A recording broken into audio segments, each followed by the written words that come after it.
আশা করতেছি যদি বিএনপির সাথে আমরা যাই তাহলে ইনশাল্লাহ এই আসন আমি পাবো। নিঃসন্দেহ অবাক করা বিষয়, আমাদের এই বক্তা মাইক ফিস দিলেই মাইক ফিস ফাটায় ফেলায়। সেই বক্তা বলতেছেন বিএনপির পক্ষ থেকে এমপি আসনে নির্বাচন করবেন। আমি আপনাদেরকে পুরো ভিডিও শোনাবো আসলে তিনি কি কি বলতেছেন। এমন কিছু কথা বলতেছেন যা শুনলেই রীতিমতো অবাক হওয়ার বিষয়।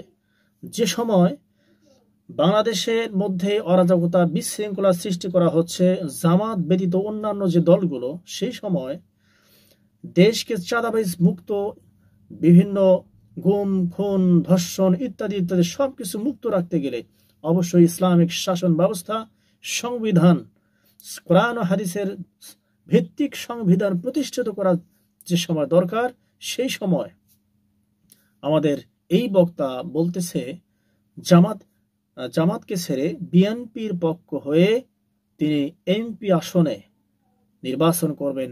রীতিমতো অবাক করার বিষয়, দর্শকের কথা নয়। আমি আপনাদেরকে সে কাঙ্ক্ষিত ভিডিও ক্লিপ দেখাবো, শোনাবো তিনি কি বলতেছেন। যে কথাগুলো অবশ্যই অবাক করার মতো কথা না, আমরা চলে যাবো সে কাঙ্ক্ষিত ভিডিও ক্লিপ দেখার জন্য। আশা করতেছি যদি বিএনপির সাথে আমরা যাই তাহলে ইনশাল্লাহ এই আসন আমি পাবো। 1981 সনে হযরত হাফিজ হুজুর রাহমাতুল্লাহি আলাইহি এখান থেকে ইলেকশন করেছিলেন প্রেসিডেন্ট পদপ্রার্থী। ওই সময় থেকে আমি এই এলাকায় কাজ করতেছি। মুফতি ফজলুল হক আমিন সাহেব 88 থেকে নির্বাচন করছেন, 96 নির্বাচন করছেন, তারপর 2001 নির্বাচন করছেন, 2008 করছেন। আমি সব নির্বাচনে ওনার প্রধান এজেন্ট ছিলাম এবং এই এলাকার প্রত্যেকটি পাড়া মহল্লায় গ্রামে গঞ্জে সব জায়গায় আমি চষে বেড়াইছি। আশা করি আমাকে সবাই চিনবে এবং আমি প্রত্যেক গ্রামে গেছি।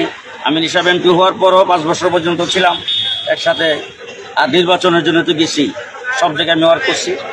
সেই হিসাবে তখন থেকে আমার একটা খেয়াল ছিল যে একদিন হয়তো আমি হিসাব হুজুর থাকবেন না, বা যদি পরিস্থিতি এরকম হয় যে হুজুর নির্বাচন করতে পারবেন না, তা আমি এখান থেকে নির্বাচন করব। তখন থেকে আমার খেয়াল ছিল। আজকে হযরত আমিন সাহেব রহমতুল্লাহ আলাইহি দুনিয়াতে নাই, উনি দুনিয়া থেকে চলে গেছেন। আমি এখান থেকে নির্বাচন করার জন্যে এদেশের উলামায়ে কেরাম এবং ব্রাহ্মণবাড়িয়া, আপনারা জানেন 2021 সালে 16 জন এখানে শাহাদত বরণ করছে, 2001-এ 6 জন শাহাদত বরণ করছে, 2016-তে একজনকে ব্রাহ্মণবাড়িয়ার মাদ্রাসা ছাদের উপর দিয়ে একজন হাফেজ মাসুদকে ফেলে দিয়ে মেরে ফেলছেন। এই যে রক্ত, এই রক্তের উপর তারা এই আজকে অন্তর্বর্তীকালীন সরকার এবং এই শেখ হাসিনার ফটো, আমরা এই দেশে উলামায়ে কেরাম দেশ গঠনে আন্দোলন সংগ্রামে জীবন ছিলাম, দেশ গঠনে আসি, ইনশাল্লাহ শেষ পর্যন্ত থাকবো।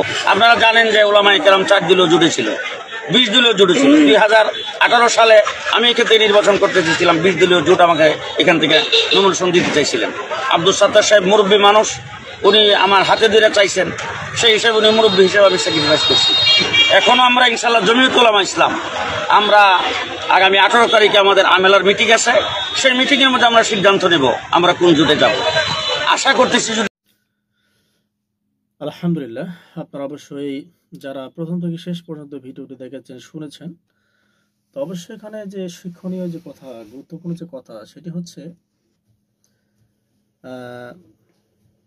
ইসলামকে প্রতিষ্ঠিত করতে গেলে অবশ্যই আমাদের সতর্ক থাকতে হবে, সতর্কতা অবলম্বন করতে হবে। তা না হলে এইভাবে আলেমরা যদি ঐক্যবদ্ধ না হয়, আলেমরা যদি লোভে পড়ে বিএনপির সঙ্গে শুধু ক্ষমতার লোভে এমপি প্রার্থী হতে চায়, তাহলে বুঝতে হবে এরা ভেতরে ভেজাল আছে, গলদ আছে। এরা কখনো ইসলাম প্রতিষ্ঠা করতে চায় না, এরা ক্ষমতা চায়, এরা নিজের ক্ষমতা চায়, ইসলামকে কখনোই প্রতিষ্ঠা করতে চায় না। ইসলামকে প্রতিষ্ঠা করতে হবে, এটা হচ্ছে মূল বিষয়।